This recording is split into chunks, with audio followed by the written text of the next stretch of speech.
I'm Batman. Alright, I'll confess I'm not. I love pretending to be Batman.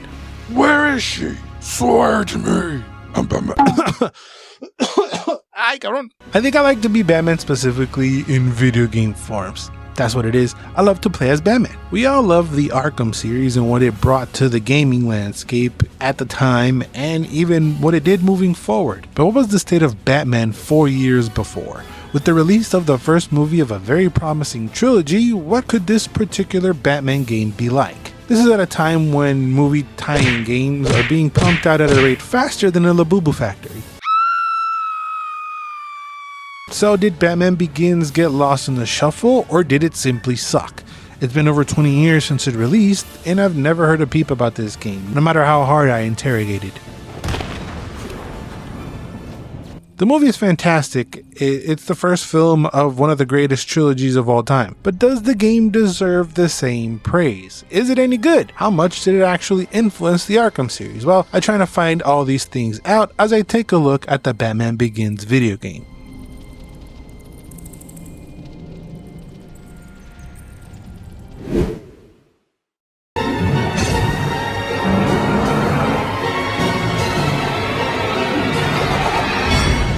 Batman Begins.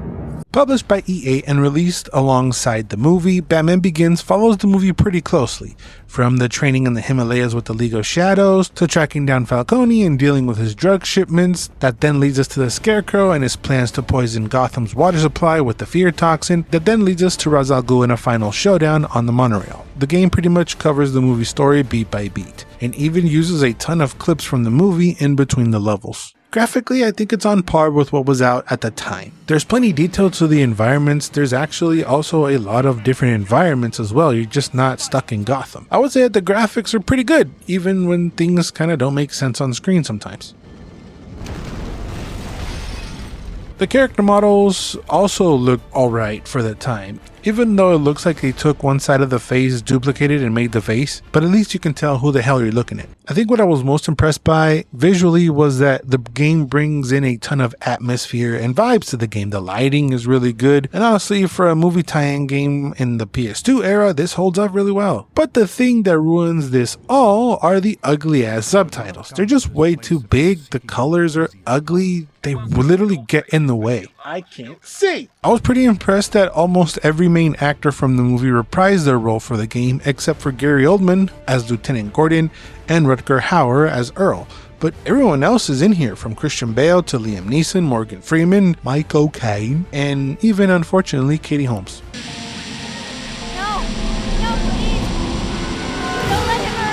Even if most just phoned it in, I feel like this adds authenticity to the game, really helping you buy in more that you're actually playing a version of the movie. I just cared that the most important and iconic piece of dialogue was said in the game. What the hell are you? I'm Batman. He said it. I'm Batman. Gameplay wise is where it gets a bit dicey. This is an action-adventure game with stealth and beat-em-up elements, with one part really surprising me, which I'll get into later.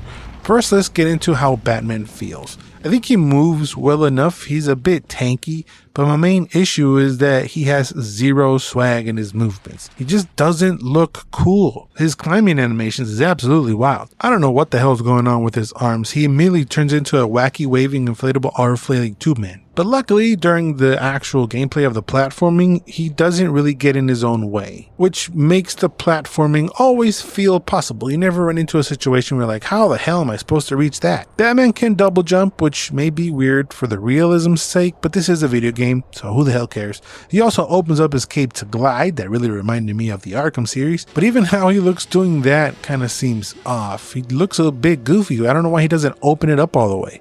He looks scrunchy. But there's a lot of jumping onto platforms, climbing up ladders, losing chains and chandeliers to climb, and it works surprisingly well. Another moment where Batman doesn't necessarily look super swaggy is in the combat. While locked on an enemy, he kind of moves kind of funny, kind of like a cartoon witch or something.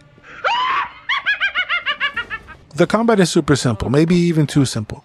You punch, kick, and have a special button. So all you do is pretty much press square and triangle until the circle pops up in the corner, you press it and you win. There's no special bar or cost to doing these special moves. You just have to lower the enemy's health bar and press the button when it tells you to. Sometimes you can do multiple kicks. This really helps when you get surrounded, but that's pretty much there is to the combat. You can jump and do like this jump attack. You can jump over enemies to kind of dodge. I think you can block and counter allegedly, but I never felt the need to because all I did was spam square and triangle and then press circle and moved on. It's very bare bones to say the least. There are no grabs, no items or environmental takedowns. You can't even use Batman's iconic gadgets in the fight. No batarangs, no shuriken, nothing. There really aren't any typical boss fights either. I mean, they set them up as such, but you do fight important characters like the Scarecrow and Ra's al Ghul, but they just feel like beefed up normal enemies. There's nothing special you must do to take them down or get them in a particular position to do damage. Nope, just square, square, triangle, square. Then you do some more square, square, triangle, square, then square, square, triangle, square, then square, square, triangle, square, then circle. Taste of your own medicine, Doctor. You do fight thugs, ninjas, psychos, and even get to avoid the SWAT. Enemies do have swords and knives and even guns. And when you face a group of them with guns, it's over. You're done. The game's main mechanic is this fear system where around the level there are predetermined things you can trigger that will start to freak them out. So when there's a bunch of enemies, especially if they have guns, you have to increase your reputation and the fear in that area to make enemies so scared and petrified they drop their guns and become easier to take down. And you do this by making a bit of a mess in the level, setting things on fire, exploding barrels, dropping cranes, so you basically have to scare them into not wanting to shoot you. Why would they give up the only thing that would protect them? I don't know. But you even get a heartbeat monitor to see how each enemy is doing and responding to this. And if you manage to fill up the bar, they get so scared that they don't even attack. They just get into the fetal position in the corner. And when you interact with them, they see Batman as this demon thing. But if you are spotted beforehand, they won't be afraid of Batman at all, and they will try to do their best to hunt you down. That's when the stealth comes in. You have the radar showing where the enemies are at, and the noise you make will also appear on the radar, which is pretty cool. So walking normally produces some sound. So you have to go into stealth mode, which is a fancy way of saying crouching. Sneaking around the level to get past enemies with the guns or finding ways to take them out from above. Even though simple, this really felt like early Arkham Asylum. We aren't dealing with the best enemy eye though, but you can't be nonchalant either. It requires some effort and patience to move along. You can hug walls and peek out to cover to hear what enemies are saying, and they're usually talking about what you are investigating or even talking about the myth that is Batman. The Batman, he's toying with us. If he wanted us dead, we wouldn't have even seen it coming. Then what does he want with us? I don't want to find out. Sometimes you must interrogate enemies to find out where to go next, or to get a code to open the door or something like that. And this means just pressing square a few times. There's nothing really to it. There's no extra minigame or anything like that, which honestly I think is kind of lame. But I did love that he does the voice here. You're one of Falcone's men. What's he doing here?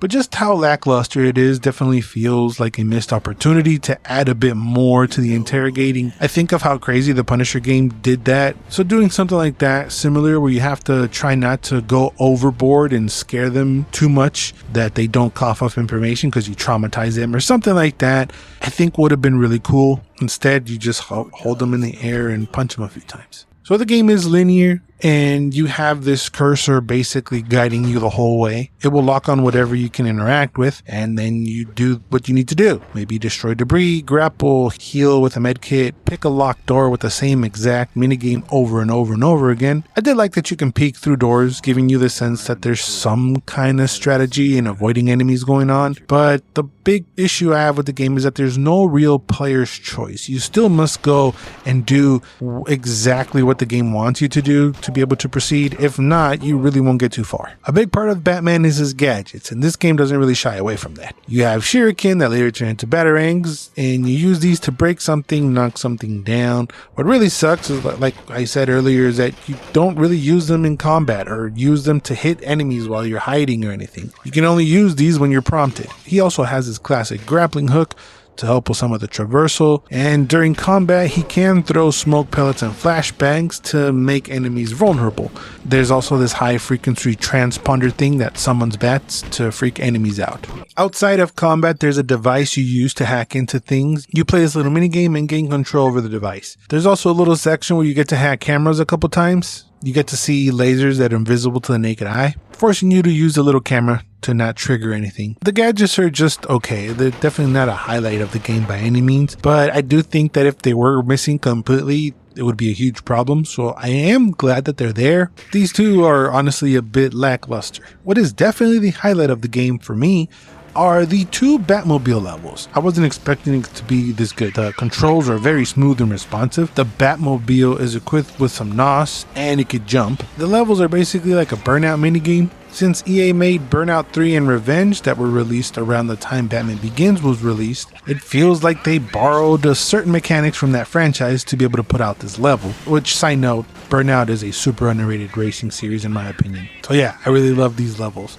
And then when you think it can't get any better, you are then given the task to shoot missiles, which is pretty badass. Some say this is the best Batmobile gameplay ever. Yes, even better than Arkham Knight. Listen, some are saying that. I'm not saying that, but maybe I am. I really enjoyed it. One thing that made me laugh is that because Batman doesn't kill, and that's a big no-no, even if you do create a giant car crash, the game makes it a point to let you know that no one died. Once you beat these levels, you can replay them in a time attack mode, which is obviously very fun.